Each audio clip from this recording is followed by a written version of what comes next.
सुप्रभात। कैसे हैं आप सब।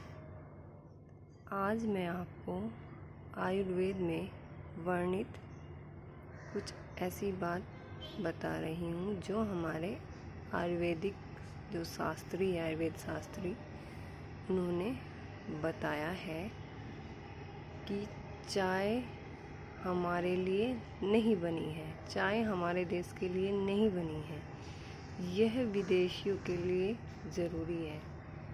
क्योंकि बाहर के जो देश जहाँ का वातावरण ठंडा होता है, बहुत ज़्यादा बाहर इंडिया के मुकाबले ठंडा होता है, तो उन देशों में चाय बहुत ज़रूरी पीनी है अपनी बॉडी को अंदर से गर्म रखने के लिए। इसलिए वहाँ पर लोग बियर भी पीते, इस तरह की जो भी ड्रिंकिंग वे लेते हैं, ड्रिंक जो भी करते हैं वो उनके लिए अनुकूल है, हमारे लिए नहीं है। हमारे लिए वो इतनी ही खतरनाक है उनके लिए जितनी फ़ायदेमंद है। तो होता क्या है कि विदेशी जो भी स्टडी होती है, जो भी सिलेबस होता है, उसमें चाय को एक हेल्थ के लिए गुड़ बताकर ये बहुत ही गुड़ है, मतलब अच्छी है, वो अपने उसमें लिख देते हैं क्योंकि वह उनके लिए अच्छी है।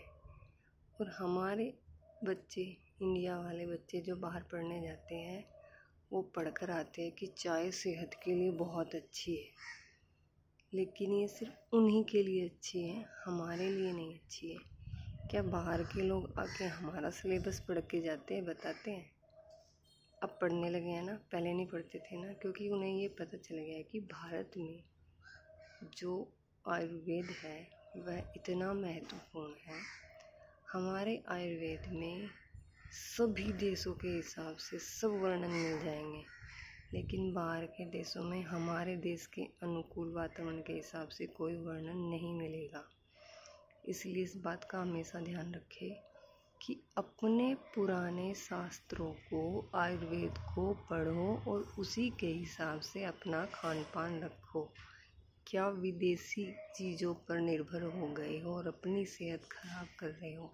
अपनी ही नहीं, आप ये समझ लीजिए, अगर आपकी सेहत खराब है तो आगे आने वाली सभी भारत की सभी पीढ़ियाँ बीमार होंगी। खानदानी बीमारी तो पीछा छोड़ती ही नहीं ना। इसलिए अगर आपको कोई रोग लगेगा तो आपके बच्चों को भी लगेगा। इसलिए रोग से बचने की सबसे पहले आप तैयारी कीजिए। अगर आप रोगी हो गए तो आपके बच्चे कहाँ से स्वस्थ होंगे? अगर भारत का भविष्य सुधारना है, भारत को निरोगी बनाना है, तो पहले खुद निरोगी बनिए। ये मत सोचिए कि ठीक है हमारा तो जीवन धीरे धीरे कट जाएगा, कट गया है। बिल्कुल भी ऐसा मत सोचना। पहले अपने आप को स्वस्थ बनाओ। जब आप अपना ध्यान रखोगे, स्वस्थ बनोगे, तो बच्चे भी बनेंगे। बच्चे भी इसी तरह से आगे अपना ध्यान रखेंगे, उन्हीं चीज़ों को अपनाएंगे जो हमारे लिए ज़रूरी है।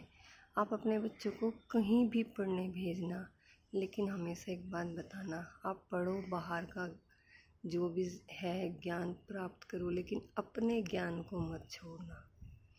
जो हमारा ज्ञान है वह हमारे लिए बहुत महत्वपूर्ण है। आजकल के बच्चे बाहर पढ़ते हैं, बाहर की हर चीज़ अपने जीवन में लाते हैं, और जीवन बस कितना 50, 60, 70, इससे ज़्यादा नहीं हो पाता। तो हमारा जो खान पान है, हमारा जो रहन सहन है, अगर उसी के हिसाब से चला जाए तो हमारे यहाँ जीवन को 100 वर्ष का बताया गया है। और आज भी जो लोग पुराने रिवाजों से खान पान रखते हैं अपने आयुर्वेद के हिसाब से, वे आज भी 100 वर्षों तक जीवित रहते हैं, बल्कि 100 से भी ऊपर ही चले जाते हैं। 90 तो बहुत आराम से, क्योंकि मेरे खुद परिवार में ऐसे लोग मैंने देखे हैं जो 90 तो बहुत आराम से पार कर गए। तो मैं चाहती हूँ कि आप सब भी स्वस्थ रहे, मस्त रहे और अपने आयुर्वेद को सदा अपने जीवन में अपनाएं। आज की वीडियो में चाय को लेकर बातें की गई हैं। अगली वीडियो में मैं आपको बताऊंगी कि अंडा हमें क्यों नहीं खाना चाहिए।